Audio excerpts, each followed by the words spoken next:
नमस्कार, JMD news देख रहे हैं आप और मैं हूं आपके साथ शुभांगी पांडे। आप सभी को जेएमडी न्यूज की ओर से गोवर्धन पूजा और अन्नकूट उत्सव की हार्दिक शुभकामनाएं। तो आज है महापर्व अन्नकूट का और आज इसी पर चर्चा के लिए हमारे साथ स्टूडियो में मौजूद है भागवताचार्य दीपक कृष्ण जी।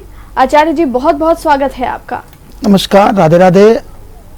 आज भागवताचार्य जी से हम चर्चा करेंगे अन्नकूट उत्सव के बारे में। अन्नकूट पर्व अपने नाम के अर्थ को सिद्ध करता है। इस दिन अन्न का पूजन होता है और भगवान को ढेर सारे पकवानों का भोग लगाया जाता है। कार्तिक शुक्ल पक्ष की प्रतिपदा के दिन अन्नकूट का त्योहार मनाया जाता है। ये पर्व एक सांस्कृतिक धरोहर भी है। ये पर्व पौराणिक मान्यताओं से जुड़ा है। अन्नकूट पूजा के दिन भगवान श्री कृष्ण को 56 भोग लगाए जाने का भी विधान है। तो चलिए सबसे पहले आचार्य जी से जान लेते हैं कि आखिर ये उत्सव कब और क्यों मनाया जाता है। आपने अन्नकूट महोत्सव के विषय में पूछा। द्वापर युग में जिस समय भगवान कृष्ण का प्रादुर्भाव हुआ, कन्हैया जी ने ही इस गोवर्धन पूजा का प्रारंभ करवाया। पहले गोवर्धन पूजा हुई और गोवर्धन पूजा के उपरांत जब इंद्र का पूजन बंद हुआ और गोवर्धन जी की पूजा हुई तो इंद्र ने क्रोध में आकर के 7 दिन 7 रात तक सामवर्तक नाम के मेघों के द्वारा ब्रज में वर्षा करवाई। और जब 7 दिन तक वर्षा हुई तो सारे के सारे ग्वाल बाल गैया बछड़ों को लेकर के भगवान कृष्ण उसी गोवर्धन पर्वत को अपने बाएं हाथ की कनिष्ठिका उंगली पर धारण करके खड़े रहे। 7 दिन तक भगवान ने गिरिराज पर्वत को धारण किया। अंदर में इंद्र को अपनी भूल का पश्चाताप हुआ। इंद्र ने भगवान से क्षमा मांगी और इंद्र वापस गया है। क्योंकि 7 दिन तक भगवान बिना कुछ खाए पिए उस गिरिराज पर्वत को धारण करके खड़े रहे, इसलिए 7 दिन के बाद जैसे ही वर्षा बंद हुई है, भगवान ने गोवर्धन पर्वत को पुनः अपने स्थान पर स्थापित किया। तब ग्वाल बालों के द्वारा भगवान को अनेक प्रकार के भोग लगाए गए। तब से अन्नकूट पूजन प्रारंभ हो गया। जी आचार्य जी, मथुरा में इसकी कैसी धूम देखने को मिलती है? मथुरा, वृंदावन, पूरे के पूरे ब्रज 84 कोस में अथवा तो ये कहें पूरे भारतवर्ष में यह उत्सव बहुत जोरदारी से मनाया जाता है। सारे के सारे लोग अन्नकूट के पूजन के साथ में भगवान कृष्ण का पूजन करते हैं, गिरिराज गोवर्धन का पूजन करते हैं और विशेष रूप से 56 प्रकार के भोग भगवान को अर्पित करते हैं। आचार्य जी, ये जो अन्नकूट है इसका क्या मतलब होता है और जो भोजन बनते हैं उन चीजों की संख्या केवल 56 क्यों होती है? बहुत अच्छा प्रश्न किया आपने। ये 56 का अंक जो है, 7 दिन तक भगवान कृष्ण ने कुछ भी नहीं खाया पिया और प्रत्येक दिन और रात्रि को मिलाकर के 24 घंटे में 8 प्रहर होते हैं। तो ग्वाल बालों के मन में ऐसी भावना हुई कि हम भगवान को प्रत्येक प्रहर में भोग लगाते थे। 8 प्रहर हो गए, 7 दिन बीत गए, तो 8 को अगर 7 से गुणा किया जाए तो 56 का अंक निकलता है। तब से भगवान को 56 भोग लगाने की परंपरा प्रारंभ हो गई। जी, 56 भोग की अगर हम बात कर रहे हैं तो इसकी प्रमुख चीजें कौन कौन सी हैं? देखिए, वैसे तो हमारे यहाँ जो भोजन है, भोजन में 6 प्रकार के रसों का वर्णन मिलता है। खट्टा, मीठा, नमकीन, कड़वा, तीखा और कसैला। लेकिन गिरिराज भगवान को विशेष रूप से, जैसे कन्हैया जी को हम लोग माखन मिश्री का भोग लगाते हैं, ऐसे ही गिरिराज भगवान को हम लोग पेड़े का भोग लगाते हैं, दूध की धार चढ़ाते हैं और कढ़ी चावल विशेष रूप से गिरिराज भगवान को प्रिय है। जी, दीपावली पे ही क्यों इस त्योहार को मनाते हैं? क्योंकि आसपास ही दोनों पर्व पड़ते हैं।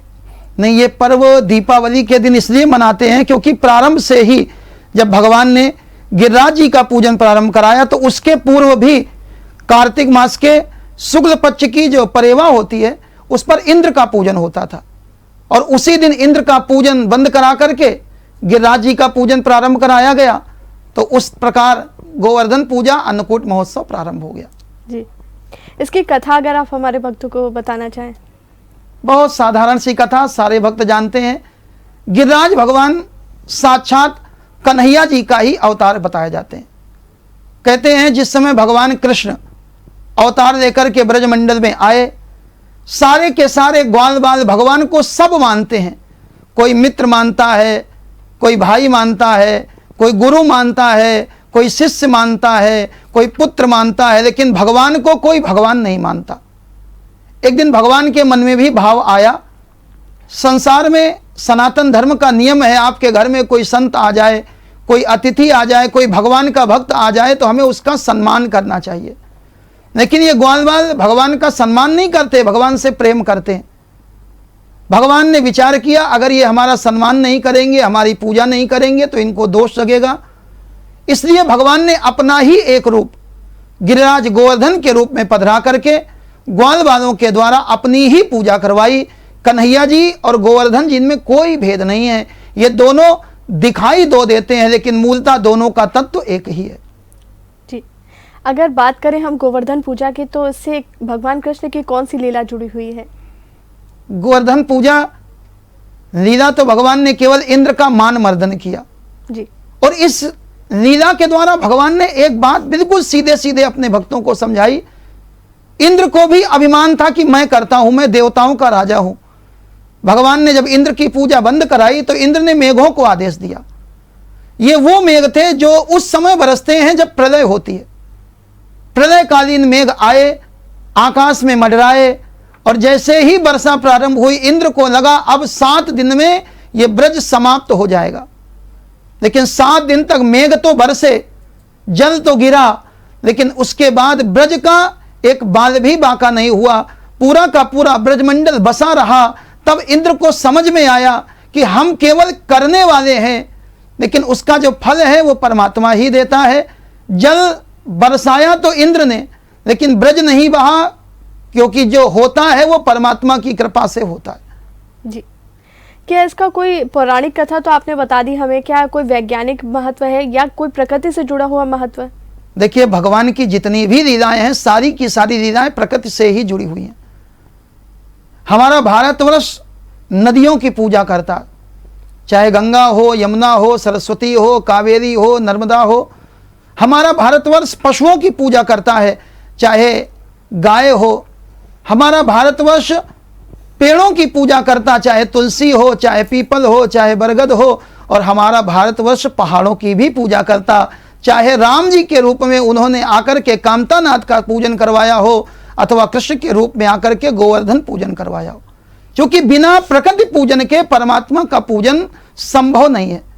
और जो वैज्ञानिक महत्व है वो ये है कि अगर हमारी प्रकृति सुरक्षित रहेगी तो हमारा जीवन भी सुरक्षित रहेगा। और इस लीला के द्वारा जो भगवान ने विशेष संदेश जनमानस को दिया वो ये है, भगवान ग्वालवालों को बताना चाहते हैं अथवा तो ग्वालवालों के माध्यम से हमको आपको ये शिक्षा देना चाहते हैं कि हम दूर रहने वाले भगवानों की तो बड़ी सेवा करते, लेकिन अपने पास के भगवान को भूल जाते। भगवान कहते हैं इंद्र की पूजा बाद में करो, पहले प्रकृति का पूजन करो, गोवर्धन की पूजा करो। ऐसे ही हमें भी चाहिए इस घटना के द्वारा, इस लीला के द्वारा ये सीख लें कि हम भगवान की पूजा भले ही बाद में करें, लेकिन उसके पहले अपने माता, अपने पिता, अपने गुरु का पूजन करें। और माता पिता गुरु की पूजा ही सच्चे अर्थों में भगवान की पूजा है, जो इस लीला के द्वारा भगवान ने सिद्ध कर दिया। जी, आचार्य जी आपको यहाँ पर रोकना चाहेंगे क्योंकि वक्त हो चला है एक छोटे से ब्रेक का। और दर्शकों आप भी हमारे साथ बने रहिए क्योंकि इसके बाद आचार्य जी से जानेंगे कि आखिर घरों के बाहर गोवर्धन क्यों स्थापित किए जाते हैं। ब्रेक के बाद स्वागत है आपका और आप देख रहे हैं गोवर्धन पूजा विशेष अन्नकूट उत्सव। और इस कार्यक्रम में हमारे साथ जुड़े हुए हैं आचार्य दीपक कृष्ण जी और बहुत सारी बातें उन्होंने हमें बताई गोवर्धन पूजा के बारे में, अन्नकूट के बारे में और क्यों इस त्योहार को मनाया जाता है, मथुरा में कैसे इसकी धूम होती है, इसके बारे में भी हमें बताया। तो चलिए अब हम जानते हैं कि आखिर घरों के बाहर जो अन्नकूट की स्थापना, माफ कीजिएगा, गोवर्धन की जो स्थापना की जाती है वो क्यों की जाती है। आचार्य जी, देखा जाता है कि जब दीपावली होती है उसके बाद जिस दिन परेवा होती है उस दिन घरों के बाहर आकृतियां स्थापित की जाती है गोवर्धन की, ऐसा क्यों होता है? देखिए, सबसे पहले जो गोवर्धन की पूजा होती है वो घर के आंगन में होती है। घर के आंगन में माताएं पूरा का पूरा ब्रजमंडल बसाती हैं। एक चौकोर 4 दीवारी बना करके गाय के गोबर से एक नगर बसाती हैं, उसके अंदर सब स्थापित किए जाते। सूर्य चंद्रमा भी बनाया जाता, पशु पक्षी भी बनाए जाते, नर नारी भी बनाए जाते और वहीं पर गिरिराज भगवान को स्थापित करके पूजन होता है। संध्या के समय उन सबको एकत्र करके घर के द्वार पर गोवर्धन भगवान की स्थापना करी जाती है। उन पर दीपक स्थापित करके दीपक जलाया जाता है, प्रार्थना करी जाती है। इसका कारण यह है, हम घर में ब्रजमंडल बसा करके उसका पूजन करते हैं और उसके बाद में गोवर्धन भगवान को संध्या काल के समय द्वार पर स्थापित करते हैं, इस कामना के साथ कि हमारे घर में अन्न की सदैव वृद्धि हो और हमारे घर का जो भी रोग शोक दोष हो वो दूर हो। ऐसी कामना हम गिरिराज गोवर्धन भगवान से करते हैं। जी आचार्य जी, गोवर्धन बनाने के लिए क्या क्या चीजें चाहिए होती हैं और क्या कुछ विधि होती है इसकी? देखिए, मूल रूप से इसकी विधि तो अलग अलग क्षेत्रों में जो लोक परंपराएं हैं वो है, और जैसे इसका नाम ही है गोवर्धन जी, तो इसको बनाने के लिए मुख्य रूप से केवल एक सामग्री की आवश्यकता होती है और वो होता है गोबर धन। जो गाय का गोबर है उसको हमारे यहाँ धन की देवी लक्ष्मी जी से जोड़ा गया है। कोई भी यज्ञ हो, कोई भी वैदिक कर्मकांड हो, कोई भी पूजा पाठ हो, प्राचीन समय में जब तक वहां गाय के गोबर से चौका नहीं किया जाता था तब तक वो स्थान पवित्र नहीं होता था। गाय के गोबर में लक्ष्मी जी का वास होता है, इसलिए गोबर को धन के रूप में हम गोबर से ही गोवर्धन का निर्माण करते हैं। जी, घर के बाहर एक गोवर्धन की स्थापना कैसे की जाती है और इसकी विसर्जन की क्या कुछ विधि है? वैसे कामना तो हम लोगों की यही रहती है कि जब हम लोग घर के बाहर गोवर्धन को स्थापित करते हैं जी, तो मूल रूप से वो एक प्रकार का विसर्जन ही है। जी, हमने घर में गिरिराज जी का पूजन किया और संध्या के समय उनको विसर्जन के रूप में घर के द्वार पर स्थापित किया। आचार्य जी, गोवर्धन और अन्नकूट की पूजा की हम बात कर रहे हैं, लेकिन इसकी पूजा क्यों होती है और इसका फल क्या होता है? पूजा इसलिए होती है कि गिरिराज भगवान को उठाया तो भगवान को भोग लगाया जाता है जी, और इसका जो फल है गिरिराज पूजन का और गोवर्धन जी की पूजा का जो फल है, इसका फल मुख्य रूप से आपके घर में लक्ष्मी की कृपा होती है और आपके घर में अन्नपूर्णा की कृपा होती है। अन्नपूर्णा जी और लक्ष्मी जी की कृपा प्राप्ति का सरल साधन गोवर्धन पूजा है। जिसके घर में गोवर्धन जी की पूजा विधिवत होती है, गोवर्धन पूजा के दिन गिरिराज भगवान को 56 भोग अर्पित किए जाते हैं। अगर 56 भोग संभव ना हो पाए तो अन्नकूट की सब्जी, जिसमें 56 प्रकार की सब्जियों को मिलाकर के बनाया जाता है, उसके साथ में भगवान को कढ़ी, चावल, बड़ा आदि का भोग लगाया जाता है, तो उसके घर में कभी भी अन्न की कमी नहीं होती है, धन की कमी नहीं होती है। जी आचार्य जी, आजकल एक और ट्रेंड चला है कि लोग 56 भोग नहीं बनाते बल्कि जो सब्जियां होती हैं उसे ले आते हैं और बनाते हैं। क्या दोनों के जो फल होते हैं वो एक साथ ही प्राप्त होते हैं? हाँ, दोनों का फल एक ही है। जैसे हमारे यहाँ शास्त्रों में विधान बताया गया, लेकिन विधान के साथ में यह भी बताया गया अगर आप ये न कर पाए तो उसके स्थान पर यह करें, आपको फल मिलेगा। संकल्प के साथ में विकल्प जुड़ा होने से उसको करना आसान होता है। आप अगर 56 भोग नहीं लगा पा रहे हैं, 56 प्रकार की चीजें आप एकत्रित नहीं कर पा रहे हैं, तो 56 प्रकार की थोड़ी थोड़ी सब्जियों को मिला करके भी अगर आप बनाते हैं और वो भगवान को तुलसी पत्र डाल करके भोग लगाते हैं तो वो भी आपका 56 भोग ही परमात्मा स्वीकार करता है। क्योंकि भगवान केवल भाव के भूखे हैं। भगवान ने दुर्योधन के 56 भोग नहीं स्वीकार किए थे और भगवान ने जाकर के विदुर के केले के पत्ते खाए थे, क्योंकि भगवान केवल भाव के भूखे हैं। भगवान स्वयं कहते हैं, भाव का भूखा हूं मैं और भाव ही बस सार है। भाव से मुझको भजे तो भव से बेड़ा पार है। अन्न धन भूषण वसन ये कुछ न मुझको चाहिए। भाव से मेरा हो जाए बस यही सत्कार है। भाव बिन सूनी पुकारे मैं कभी सुनता नहीं। भाव बिन सूनी पुकारे मैं कभी सुनता नहीं। भाव वाले भक्त की एक टेर भी स्वीकार है। भाव का भूखा हूं मैं और भाव ही बस सार है। तो आप भगवान को चाहे 56 प्रकार की वस्तुएं एकत्रित करके भोग लगाएं अथवा 56 प्रकार की सब्जियों को मिला करके अन्नकूट की सब्जी बना करके भोग लगाएं, भगवान की दृष्टि में दोनों का फल आपके भाव के अनुसार एक ही होता है। जी आचार्य जी, बहुत ही सुंदर वर्णन किया आपने। बिल्कुल भगवान केवल भाव के भूखे होते हैं। जिस तरीके से आपने अभी तुलसी की बात करी, अगर हम बात करते हैं भोग की, तो तुलसी का क्या कुछ महत्व होता है? भगवान का भोग बिना तुलसी के कभी भी परमात्मा ने स्वीकार नहीं किया। तुलसी जी के जो जन्म की कथा आती है, एक राक्षस है जालंधर, उसकी पत्नी वृंदा का सतीत्व भगवान ने भंग किया। सतीत्व भंग किया तो वृंदा ने भगवान को पत्थर होने का श्राप दिया, जिस कारण भगवान शालिग्राम जी के रूप में आए और वो वृंदा वृक्ष के रूप में उत्पन्न हुई। उसी को हम लोग तुलसी कहते हैं। बिना तुलसी के भगवान किसी भी प्रकार का भोग स्वीकार नहीं करते। और ये कार्तिक के महीने में तुलसी जी के पूजन का विशेष फल होता है। कार्तिक के महीने में माताएं प्रातःकाल ब्रह्म मुहूर्त में उठकर के स्नान करती हैं और तुलसी मैया की पूजा करती हैं। तुलसी मैया की पूजा में माताएं एक बहुत सुंदर सा पद गाती हैं, जिसका भाव है नमो नमो तुलसा महारानी। और इस पद में माताएं कहती हैं 56 भोग 36 व्यंजन, 56 भोग 36 व्यंजन, बिन तुलसा हरि एक न मानी, नमो नमो तुलसा महारानी। तो बिना तुलसी पत्र के भगवान कोई भी भोग स्वीकार नहीं करते। जी आचार्य जी, जिस तरीके से हम अन्नकूट उत्सव की बात कर रहे हैं, अगर भागवत की बात करें तो भागवत में इसका कैसे वर्णन दिया गया है? भागवत में तो इसका वर्णन इतना विस्तार से आया है जी कि जब भगवान ने गिरिराज जी का पूजन करवाया और इंद्र को अपनी भूल का पश्चाताप हुआ, तो इंद्र ने आकर के भगवान से क्षमा मांगी। इंद्र जब भगवान से क्षमा मांगने आया तो इंद्र अकेले नहीं आया।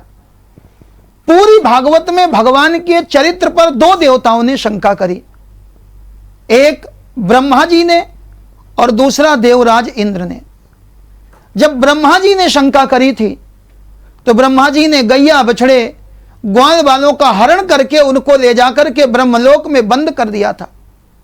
और जब इंद्र ने शंका करी थी तो इंद्र ने ब्रजमंडल पर जल की धारा बरसाई थी, सामवर्तक नाम के मेघों के द्वारा वृष्टि करवाई थी। ब्रह्मा जी ने भी भगवान से क्षमा मांगी थी और इंद्र ने भी क्षमा मांगी थी, लेकिन भगवान ने ब्रह्मा जी को क्षमा नहीं किया था, इंद्र को क्षमा कर दिया था। क्यों? क्योंकि ब्रह्मा जी ने भले ही भगवान की परीक्षा लेनी चाहिए, लेकिन ब्रह्मा जी ने भगवान को और भगवान के भक्तों को दूर कर दिया था। और इंद्र ने परीक्षा लेने के उद्देश्य से ही सही, जब जल बरसाया तो 7 दिन 7 रात तक गैया बछड़े ग्वाल बाल गोपी गोपिकाएं सब की सब भगवान के साथ में रहीं। तो भगवान बाहर से तो इंद्र पर क्रोधित हुए, लेकिन अंदर से इंद्र पर प्रसन्न थे। भगवान ने इंद्र को क्षमा किया। और दूसरा कारण, इंद्र जब आया है तो इंद्र अपने साथ में कामधेनु नाम की गौ को लेकर के आया। कामधेनु नाम की गौ के दुग्ध से भगवान का अभिषेक हुआ और उस अभिषेक का जो दुग्ध था वो जिस कुंड में स्थापित हुआ उस कुंड का भी नाम पड़ गया। जब भगवान ने गिरिराज पर्वत को धारण किया तो भगवान का नाम पड़ा है गोवर्धन। और जिस समय कामधेनु गाय के दुग्ध से भगवान का अभिषेक हुआ तो भगवान का नाम पड़ा गोविंद। और मेरे भगवान के स्नान किया हुआ वो दुग्ध जिस कुंड में स्थापित हुआ उस कुंड का नाम भी पड़ गया गोविंद कुंड। आज भी गोवर्धन जी की परिक्रमा में जब आप जाते हैं तो वहां पर गोविंद कुंड का दर्शन होता है। इस लीला में भगवान के 2 नाम पड़े, एक नाम पड़ा गिरधारी और दूसरा नाम पड़ा है गोविंद। बोलिए गोविंद भगवान की जय। आचार्य जी, जिस तरीके से हम इस त्योहार की बात कर रहे हैं, क्या इसमें रंगों और प्रकृति का भी महत्व है? नहीं, प्रकृति का तो पूरा ही महत्व है जी। और रंगों की बात आई तो जितनी सुंदर चित्रकारी प्रकृति करती है उतना सुंदर चित्रकार आज तक इस संसार में कोई नहीं हुआ। आप कितना भी सुंदर चित्र बनाएं, लेकिन जितनी सुंदर चित्रकारी प्रकृति ने मोर के पंख में कर दी है, उतनी सुंदर चित्रकारी कोई नहीं कर सकता। तो प्रकृति का पर्व है तो रंगों से तो जुड़ा ही हुआ है। और आज भी कहीं कहीं ग्रामीण क्षेत्रों में ऐसी मान्यता है कि जब गिरिराज जी को वो अपने घर में स्थापित करते हैं तो उसको भी अनेक प्रकार के रंगों से सजा करके गिरिराज भगवान का पूजन करते हैं। जी, अगर आचार्य जी हम बात करें कि आम दिनों की, तो जिस तरीके से अन्नकूट उत्सव हो गया, इसमें तो सारे विशेष भोजन बनते ही हैं, लेकिन अगर भगवान कृष्ण की पूजा आम दिनों में अगर कोई करता है और चाहता है कि हम डेली नए नए भोजन उनको चढ़ाएं, अर्पित करें भोग के रूप में, तो कौन कौन से ऐसे भोजन हो सकते हैं जिनको भगवान को अर्पित किया जा सकता है? देखिए, भगवान को भोग जब लगाने की बात आती है तो जितना कुछ सात्विक भोजन है वो सारा का सारा भगवान को अर्पित किया जा सकता है। लेकिन आज वर्तमान परिप्रेक्ष्य में हम लोग जब देखते हैं तो भगवान को आज लोग वो भी भोग लगाते हैं जो स्वयं भी नहीं खाना चाहिए। कई स्थानों पर देखा भगवान को लोग पिज्जा का भोग लगा रहे हैं, कोई भगवान के सामने बर्गर लेकर के खड़ा। एक नई परंपरा, अब तो भगवान के सामने भी केक काटा जाने लगा। आप भगवान को सब भोग लगाएं, लेकिन वो भोग लगाएं जो सात्विक है। सात्विक रूप से आपके घर में जो बनता है आप भगवान को भोग लगाएं, भगवान आपका भोग स्वीकार करते हैं। और कन्हैया जी के भोग में माखन और मिश्री का विशेष महत्व शास्त्रों में बताया गया जी। आचार्य जी, आजकल एक कह ले तो ट्रेंड ही चला है कि जिस तरीके से लोग जहाँ जैसे जाते हैं, कहीं यात्रा पे जाते हैं या कहीं शॉपिंग करने जाते हैं, तो वो कन्हैया जी को अपने साथ लेके जाते हैं, ये कितना सही है? देखिए, सही और गलत जी, जब भगवान की बात आती है तो ये भाव पर निर्भर करता है जी। लेकिन भगवान को आप किस भाव से देखते हैं ये आपका व्यक्तिगत भाव है। अगर शास्त्र की चर्चा करें तो शास्त्र में भगवान की एक मर्यादा है। भगवान का विग्रह केवल विग्रह नहीं होता, भगवान का विग्रह साक्षात भगवान ही होते हैं। और साक्षात भगवान को हमें इस प्रकार लेकर के नहीं जाना चाहिए। क्यों? क्योंकि बाजार में हम जाते हैं, न जाने कितने लोगों का स्पर्श होता है। कभी हम कुछ खाते हैं, वही जूठे हाथ से भगवान को पकड़ते हैं। अगर आप पूरी पवित्रता के साथ, निष्ठा के साथ रख पाएं तो ही भगवान को साथ में लेकर के चलना चाहिए। अन्यथा तो भगवान को घर पर ही विराजमान करके विधि विधान से भाव पूर्वक भगवान की सेवा करनी चाहिए। आचार्य जी, अन्नकूट उत्सव की हम बात कर रहे हैं, अगर इससे जुड़ा कोई विशेष प्रस्तुति आप देना चाहें? अन्नकूट महोत्सव में तो भगवान का भोग ही लगता है। और जब गोपिकाओं ने गिरिराज भगवान का पूजन किया तो बड़ा सुंदर दृश्य है। बैलगाड़ियों पर लाद करके 56 प्रकार के भोग, और जैसा हम लोग आजकल लगाते कटोरी कटोरी, थाली थाली नहीं, परात की परात लेकर के आई हैं गोपिकाएं। और गोपिकाओं ने ला करके वो परात गिरिराज भगवान की तलहटी में सजा दिया। गिरिराज भगवान की तलहटी में गोपिकाओं ने परात सजाई।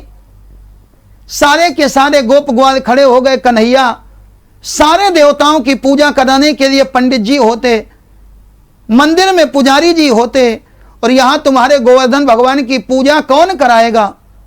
भगवान कन्हैया कहते आज हम स्वयं पूजन करवाएंगे जी। गिरिराज भगवान का पूजन करने के लिए भगवान ने आदेश दिया, जाओ जल लाओ और गिरिराज भगवान को स्नान कराओ। ग्वाल बाल दौड़े हैं, मटका मटका भर करके यमुना का जल लेकर के आए और यमुना का जल ला करके गिरिराज भगवान को स्नान कराने लगे। लेकिन गिरिराज भगवान का जो स्वरूप है वो 21 किलोमीटर लंबा चौड़ा है। ये ग्वाल बाल जल तो लाते हैं, ऊपर से डालते हैं, लेकिन नीचे पहुंच नहीं पाता। अंत में ग्वाल बालों ने भगवान से निवेदन किया, सबके नेत्र बंद करा करके भगवान ने अपने मन से गंगा जी को प्रकट किया, जिसका नाम पड़ा मानसी गंगा। और आज भी गोवर्धन जी में मुखारविंद पर मानसी गंगा का दर्शन होता है। मानसी गंगा के द्वारा गिरिराज जी का स्नान हुआ। ग्वाल वालों ने वस्त्र धारण कराए, चंदन लगाया, माला पहनाई और भोग लगाने लगे।